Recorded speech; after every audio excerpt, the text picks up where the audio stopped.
আসসালামু আলাইকুম। আসলে আমি ১৯৮৫ সনে বাংলাদেশ জাতীয়তাবাদী ছাত্রদলে নাম লেখাই। ছাত্রদল তারাকান্দা উপজেলা তিলে তিলে আমি সংগঠিত করি। ১৯৯২-এ তারাকান্দা উপজেলা ছাত্রদল প্রতিষ্ঠা লাভ করে ক্রমান্বয়ে ফুলপুর অবিভক্ত ফুলপুর উপজেলা ছাত্রদলের সিনিয়র সহসভাপতি ছিলাম। আবার তারাকান্দা উপজেলা যুবদলের প্রতিষ্ঠাতা আহ্বায়ক ছিলাম। আবার তারাকান্দা উপজেলা যুবদলের প্রতিষ্ঠাতা আহ্বায়ক। আবার উত্তর জেলা যুবদলের সিনিয়র যুগ্ম সাধারণ সম্পাদক। সবচেয়ে বড় কথা হচ্ছে আমার দাদা রাজনীতি করতেন। আমার দাদা মরহুম সমরউদ্দিন আহমেদ মাস্টার। আমার পিতা রাজনীতি করতেন। আমার দাদা রাজনীতি করতেন ব্রিটিশ আমল থেকে। আমার পিতা রাজনীতি করতেন পাকিস্তান আমল থেকে। আমার পিতা এখনও জীবিত আছেন, প্রায় ১০০ বৎসরের মৃত মানুষ, জনাব শামসুদ্দিন আহমেদ মাস্টার। উনি রাজনীতি করতেন। হয়তো আমার ধারণা এই জিনিসটিভাবেই আমি এই রাজনীতিতে আসা। আমার রাজনীতি করার কারণ হচ্ছে আমি মানুষের কাছে থাকবো, মানুষের পাশে থাকবো, মানুষকে সেবা দিব, মানুষের সুখে দুঃখে সর্বদাই থাকবো, সর্বদাই মানুষের সাথে মিলেমিশে কাজ করবো, মানুষের উন্নয়নে মঙ্গলে ও কল্যাণে যতটুকু সময় দেওয়া যায় জীবনের সবটুকু সময় আমি দিব, এই নিয়ত করে আমি রাজনীতি করে যাচ্ছি। বিশেষ করে যে রাজনীতির মাধ্যমে এই দেশের মানুষের উন্নয়ন করা যায়। তবে আরও লক্ষ্য করলাম, যদি এই দেশের মানুষের উন্নয়ন করা যায় তাহলে দলীয় বা সরকারি ভালো চেয়ার থাকতে হবে, পুষ্ট পদবি থাকতে হবে। দলের এবং সরকারি ভালো চেয়ার পুষ্ট পদবি থাকলে দলের এবং সরকারের যত উন্নয়নমূলক বাজেট কর্মকাণ্ড আসে তাকে সকল কিছুই জনগণের জন্য উন্নয়নে ব্যবহার করা যায়, উন্নয়নে ব্যয় করা যায়। তবে আসলে আমাদের বর্তমানে আমি ১৯৯০ স্বৈরাচারের এরশাদ বিরোধী আন্দোলন করেছি, ওই হাসিনার বিরোধী আন্দোলন করেছি প্রায় ১৬-১৭ বছর। ওই দেখা গেল আসলে সত্যিকারে যে দেশপ্রেম নিয়ে যে রাজনীতি, এটা আমাদের দেশে পাওয়া যাচ্ছে না, আমাদের এলাকাতেও নাই। আসলে মানুষের জন্য রাজনীতি আমরা করি না, আমরা অনেকে নিজের স্বার্থের জন্য রাজনীতি করে যাচ্ছি। এই জিনিসটাই সর্ব জায়গায় আমি পাচ্ছি আর কি। বিশেষ করে ওই তারাকান্দা ফুলপুর উপজেলা আসলে আমি আমার জীবনটা রাজনীতির পথে, বিএনপির নেতা কর্মীদের ওই কাজের সাথে থেকেই ওই সময় যাপন করেছি দীর্ঘ ৪০ বছর। তবে ওই শত বিএনপির নেতাকর্মী আমি এই বিএনপিতে প্রতিষ্ঠিত করেছি।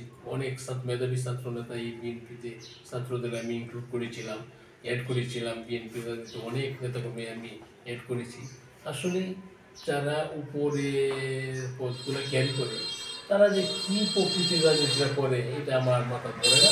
আর তারা যে কিসের জন্য রাজনীতি কীভাবে করে এটা আমার মাথা, আমি জানি আসলে রাজনীতিটা হবে সততা, স্বচ্ছতা, জবাবদিহিতা, এর মাধ্যমে রাজনীতি জনগণ এবং নেতা, কর্মী এবং নেতা, সাধারণ জনগণ এবং নেতা একদম কানেক্টিভিটি থাকতে হবে, কানেকশন থাকতে হবে, একদম একজনের পাশাপাশি থাকতে হবে।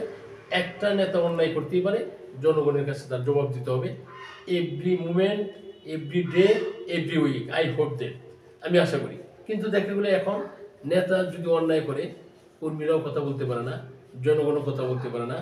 ওই নেতা তার দাপটগিরি করে। আসলে আমি শহীদ রাষ্ট্রপতি জিয়া রহমানের যে দল করেছিলাম শুরু থেকে, সেই দল বর্তমানে নাই। সেই দলের নেতা কর্মী অনেক অভাব রয়েছে। তবে আমি নীরবে নিবৃত্তে সাধারণ জনগণের সাথে চা পান খেয়ে জনগণের সুখে দুঃখে থেকে সময়টা পার করে যাচ্ছি। আর অনেক কথা ছিল, কি বলবো, আসলে আজকে হঠাৎ করে আপনি এইভাবে আসলেন, আমার জানা ছিল না আপনি এইভাবে আসবেন। তো আমি আশা রাখি পরবর্তীতে আসবেন, আবার কথা হবে, আবার দেখা হবে। আচ্ছা, বর্তমান সময়ের রাজনৈতিক প্রেক্ষাপটে আমাদের যে নির্বাচনীয় রুটম্যাপ, জনগণ এই মুহূর্তে নির্বাচনী রুটম্যাপ সম্পর্কে কথা বলতেছেন। আমরা দেখতেছি যে প্রত্যেকটা রাজনৈতিক মহল থেকে একই কথা উঠে আসছে যে তারা নির্বাচনী রুটম্যাপ দেওয়ার জন্য। এ ব্যাপারে আপনি রুটম্যাপ, এটা তো আসলে জাতীয় বিষয়, বড় বড় নেতাদের, বড় বড় মাথা, বড় বড় নেতা, তাদের কথা। আসলে নির্বাচনী রুটম্যাপ কি বলবো, অনেক সুন্দর কথা ছিল, কিন্তু আসলে বললে সরকারের পক্ষে চলে যাবে, বললে আমার দলের বিরুদ্ধে চলে যাবে। হ্যাঁ, আমি এগুলা নিয়ে আসলে কথা বলতে চাই না। আমাদের দলের বর্তমান আসলে দায়িত্বপ্রাপ্ত নেতা, বাংলাদেশ জাতীয়তাবাদী দল বিএনপির জাতীয় নির্বাহী কমিটির সংগ্রামী মহাসচিব মির্জা ফখরুল ইসলাম আলমগীর সাহেব বিভিন্ন কথা বলে যাচ্ছে। আর ওই যে আমাদের আলাল ভাই, জয়নাল আবেদিন ফারুক ভাই, বা ওই সুয়েল ভাই, ওই নেতারা বলতেছে, আমানুল্লাহ আমার সাফরা বলতেছে, আমানুল্লাহ আমার ভাই বলতেছে, তারা যেভাবে কথাগুলো বলছে আমি তাদের সাথে একমত। আসলে আমি আমার বিবেক থেকে ওই নির্বাচনের রুটম্যাপ ব্যাপারে আমি কিছু বলতে চাই না। আসলে তবে দেশটার একটা আসলেই সুন্দর মানুষের একটা সংস্কার প্রয়োজন। ভালো